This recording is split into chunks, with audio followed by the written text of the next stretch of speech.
ইউকের মজার একটা বিষয় হচ্ছে এই দেশের ম্যাক্সিমাম মিউজিয়ামই একদম ফ্রি, ঘুরতে কোনো টাকা লাগে না। ওরা চায় মানুষ আসুক, এসব দেখুক, কিছু শিখুক, এই কারণে এটা একদম ফ্রি। আর এটাই আমার মতো গরিবের জন্য একটা আশীর্বাদ। গত উইকেন্ডে আমার বউ ডাক দিয়ে বলল, চলো আমরা হ্যারি পটার স্টুডিও থেকে ঘুরে আসি। আমি লাফ দিয়ে উঠলাম, বললাম চলো। এরপর গুগলে সার্চ করে দেখি টিকিটের দাম পার পার্সন 58 পাউন্ড করে, মানে প্রায় 9,000 টাকা। এরপর তাকে ডাক দিয়ে বললাম, সায়েন্সের যুগে এসব জাদুটোনা বিশ্বাস করতে নাই, এসব ফাউল জিনিস। চলো, এর চেয়ে তোমাকে আমি সায়েন্স মিউজিয়াম থেকে ঘুরাই নিয়ে আসি। বোকা মেয়েটা রাজি হয়ে গেল। এরপর আমরা বের হয়ে গেলাম সায়েন্স মিউজিয়ামের উদ্দেশ্যে। ট্রেন থেকে নামার পর দেখি মানুষের উপচে পড়া ভিড়, টাকা বাঁচানোর জন্য সবাই সায়েন্স মিউজিয়ামে আসছে। আমি ভাবছি আমি একাই। লম্বা একটা করিডোর ধরে হাঁটতে হাঁটতে অবশেষে আমরা পৌঁছে গেলাম সায়েন্স মিউজিয়ামে। মিউজিয়ামে ঢোকার সাথে সাথে দেখি বিল্ডিংয়ের ছাদ থেকে সাইকেল ঝুলতেছে। এখন এটা কি ওদের ডেকোরেশনের একটা অংশ, নাকি এখানকার নিয়মই হচ্ছে আসার পর সাইকেল এখানে পার্ক করে রাখতে হয়? এটা ভাবতে ভাবতেই দেখি ছাদ থেকে একটা বিমানও ঝুলে আছে। আসলে বড় লোকদের বড় বড় ব্যাপার স্যাপার। এরপর একটা রেলগাড়ির ইঞ্জিন দেখলাম। এটা হচ্ছে সায়েন্সের একদম প্রথম দিককার নিদর্শন।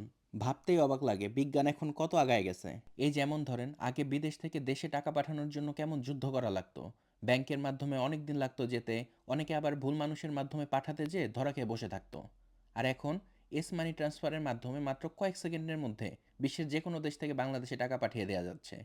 একদম নিরাপদ, কোনো হিডেন চার্জ নাই, এক্সিলেন্ট এক্সচেঞ্জ রেট, আবার প্রথম ট্রান্সফার ফি একদম ফ্রি। মানে কত আরাম! এজন্যই সায়েন্সকে আমি এত ভালোবাসি। আর একটু সামনে যাওয়ার পর দেখলাম আমাদের দেশে শোকেসে থালাবাটি সাজায় রাখার মতো ওরা গাড়ি সাজায় রেখে দিছে। কি ক্রিয়েটিভিটি! এরপরই লাইফে প্রথমবারের মতো দেখলাম মারম্যান।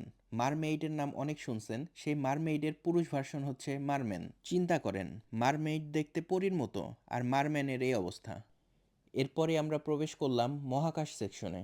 এখানে চাঁদের চারপাশে ঘুরে আসা অ্যাপোলো 10 মিশনের স্পেসশিপের কিছু পার্ট রাখা আছে, যেটা ব্যবহার করা হয়েছিল চাঁদের ল্যান্ডিংয়ের রিহার্সেল করার জন্য। আর রাখা ছিল একটা স্পেস স্যুট, সারা জীবন মুভিতে টিভিতে দেখলেও এই প্রথম সামনাসামনি দেখলাম। জিনিসটা একটু ময়লা হয়ে গেছে, ধোয়া দরকার। আপনারা চাইলে এখান থেকে এই স্যুটের বঙ্গবাজার কপি কিনে নিয়ে যেতে পারবেন, ওরা সেই ব্যবস্থাও রাখছে। একটু দূরেই ওরা বিভিন্ন গ্রহ, চাঁদ, তারা, সূর্য দেখাচ্ছিল।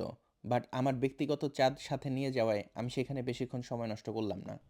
মিউজিয়াম ঘুরে আরও অনেক সুন্দর সুন্দর জিনিস দেখলাম, বাট যে জিনিসটা আমার সবচেয়ে বেশি ভালো লাগছে সেটা হচ্ছে এই মূর্তিটা। আমাদের সামান্য একটু জ্বর আসলেই আমরা আর পড়ালেখা করতে চাই না, কিন্তু এই মূর্তিটা দেখেন, মাথায় সার্জারি হয়েছে, মুখে সার্জারি হয়েছে, তারপরেও পড়ালেখা বন্ধ করে নাই, দাঁড়ায় দাঁড়ায় পড়তেছে। এই মূর্তিটা থেকে অনেক কিছু শেখার আছে। মিউজিয়ামের টপ ফ্লোরে আসার পরে দেখলাম বাচ্চাদের মনে সায়েন্সের প্রতি আগ্রহ বাড়ানোর জন্য ওরা বিভিন্ন গেমের ব্যবস্থা করছে। কেউ ওয়েল্ডিং করতেছে, কেউ সমুদ্রের গভীরে ডুবে যাওয়া কোনো বস্তু উদ্ধার করতেছে, কেউ জাহাজের প্রোপেলার ডিজাইন করতেছে। আমি ভাবলাম ছোট বাচ্চা, আমিও তো সাথে করে একটা নিয়ে আসছি, এক কাজ করি ওকেও কোনো একটা কিছুতে পার্টিসিপেট করাই দেই, সায়েন্সের প্রতি আগ্রহ বাড়বে। সেইটাই হইল কাল। সে ওয়েল্ডিং করে এত মজা পাইছে, সে 1 ঘন্টা ধরে খালি ওয়েল্ডিংই করছে। মিউজিয়াম বন্ধ হয়ে যাচ্ছে, আরও অনেক কিছু দেখার বাকি আছে, বাট তার ওয়েল্ডিং করা শেষ হয় না। সে নাকি এখন বাহিরে গিয়ে ওয়েল্ডিংয়ের জব নিবে।